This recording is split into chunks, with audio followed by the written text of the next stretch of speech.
Welcome to CISO Council Media Series. This is Ahmed Beg, founder of CISO Council and CISO Connect. In today's session, we are talking about business risk intelligence with our executive guest, Laith Alkhouri from Flashpoint. Welcome to CISO Council Media Series, Laith. Thank you very much. It's a pleasure. The changing attack vectors and the threat landscape is getting more sophisticated, and adversaries are getting more persistent in achieving their objectives. Today, the business has to deal with a wide spectrum of risks. The idea is not merely to focus on the cyber risks, but also look at the fraud, political, economical, and physical risks.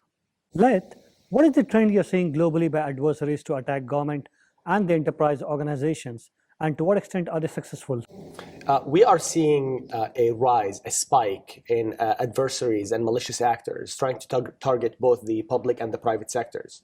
Cyber criminals, fraudsters, malware developers, hackers, terrorists and their supporters. They're constantly looking for ways to gain, whether it's a political and ideological gain, whether it's a financial gain.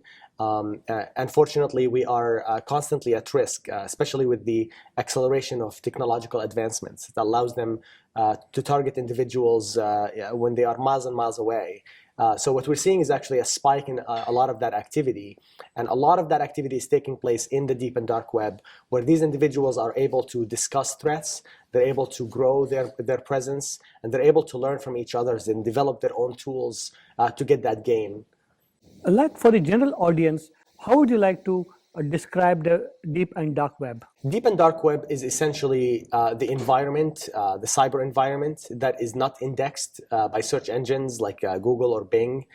Thus, this information is not available in your search if you are looking for the name of your company, if you are looking for the name of a certain executive, and so on. That information doesn't really appear in search engines. But also because this information is not relevant, is not apparent to the public, it is essentially in this underground environment. That's where a lot of malicious activity is taking place, because it is not really scrutinized by the regulations we see in the open web. But because it is constantly congregated by malicious actors and it is under scrutinized, it becomes extremely relevant to the way we assess risk, and we have our risk calculus. So keeping an eye on that environment and the malicious activity that comes out of that environment is extremely relevant, extremely important for any decision maker to make more informed decisions, if you will. We're now facing overwhelming attacks from a wide attack surface that is growing every day.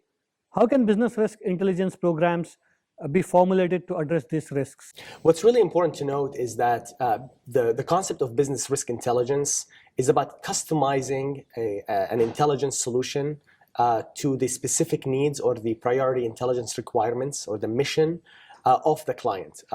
There is no concept of one glove fits all, right? Because we all come with certain challenges. We'll have very specific mission, and thus the intelligence solution should be customized to the client.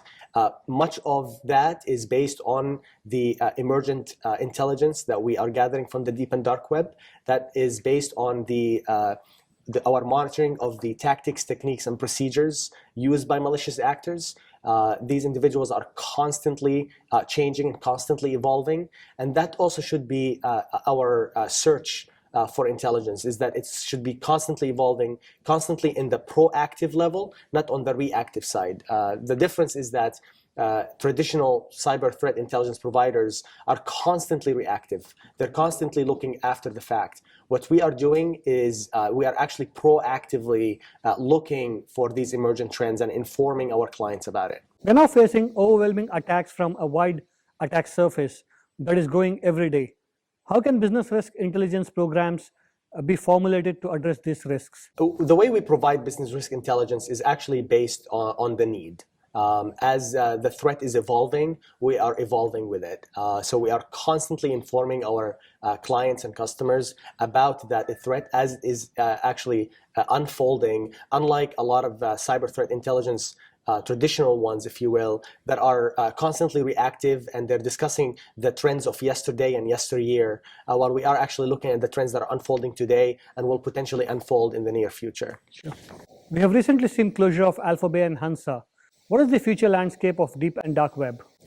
Being embedded in the deep and dark web and being able to have visibility into the constant threat landscape, what we're able to see is that also where threat actors might be moving to next. When a certain marketplace, when a certain forum closes down, we're able to look at where it's going to move next, because this is their bread and butter. The threat actors are constantly looking for ways to stay relevant, and they are able to kind of make that gain on daily basis. So they have to move to an environment that allows them to do that. So one place closes down, they are moving to the next place. So keeping your eye on the complete spectrum, on the full landscape, is extremely important, so you don't miss an activity, you don't miss the departure from one area to the next. And that is very, very important, because some of those lower tier environments can suddenly become a top tier environment overnight once a certain environment actually closes. Sure.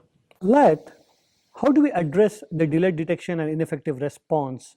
Has organizations take more than 140 days as an average globally to detect an attack, and in the region it's much higher than the global average?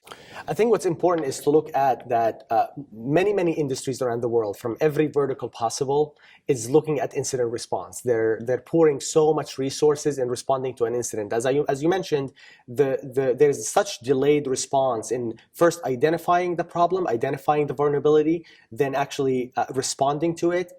By the way, effectively responding to it. So from the deep and dark web, we're actually able to inform our clients and our customers about the emergent trend. We're able to inform them about the ongoing malware that is actually being discussed. We're able to inform them about the kind of targeting campaigns that are taking place. And thus, you can be on the proactive side, patch your systems well before a malware could be sold in the black market, well before it goes onto the surface web, well before malicious actors are able to use it across an entire spectrum. So it's still contained. You're able to actually make that informed decision regarding your systems before it's widespread. Supply chain and partner risks that we have seen in the past with Stuxnet and the target attacks were due to the external threat actors from supply chain. What are the recommendations in this area from your side? Third-party risk is extremely crucial to discuss, because any organization from any vertical is always looking to utilize the services of a third party. Having intelligence related to potential vulnerabilities that exist in someone's system on a third-party level will be extremely crucial. This is why looking for intelligence related to those third party, being informed about what kind of vulnerabilities they have and what kind of exploits they might have in their systems, will be absolutely relevant to making your decision. Lack of qualified and inexperienced combined with point cyber solutions is making things worse for organizational security. What can Flashpoint and other cybersecurity players do to help the organizations here? First of all, informing an organization about the emerging trends today allows them to, as I mentioned, patch their systems. Similarly, informing decision makers about potentially an insider threat that is taking place within their organizations, wittingly or unwittingly, informing them about vulnerabilities that they might not have been informed about, looking for qualified individuals who are able to tackle the emergent threats today will be absolutely crucial.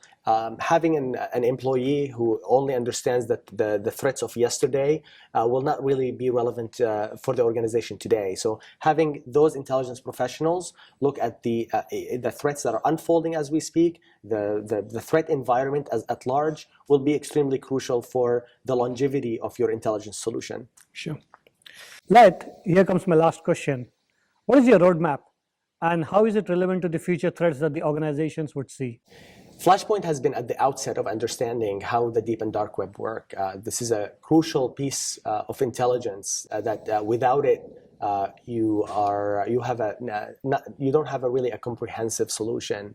So having the deep and dark web intelligence as part of an added value to your mission will be extremely important in that regard. So the way we see ourselves, that we have positioned ourselves to be leaders in informing not only decision makers, but the public at large about the activities that's taking place out there, and how the public can actually protect themselves against such activity. Being not only an intelligence provider, but actually helping in capability building, enhancing the level and education of organizations in the public and the private sector will create a ripple effect down the line. Sure. I think this is what we really thrive to do, that we thrive to educate as much as we are thrive to actually provide intelligence. So enhancing the capability and providing them with the current information that's up to date, that is going to give them a decision advantage down the line. And this is where we see our roadmap expanding the collection and analysis of the deep and dark web, understanding the threat landscape as it's evolving, and making sure that decision makers have a decision advantage based on that intelligence. Laith, thank you for your time here today. It's been wonderful having you here in CISO Council Media Series, and looking forward to see you in the future. Thank you so much very for your time, and it's a pleasure. Thank you. Thank you so much.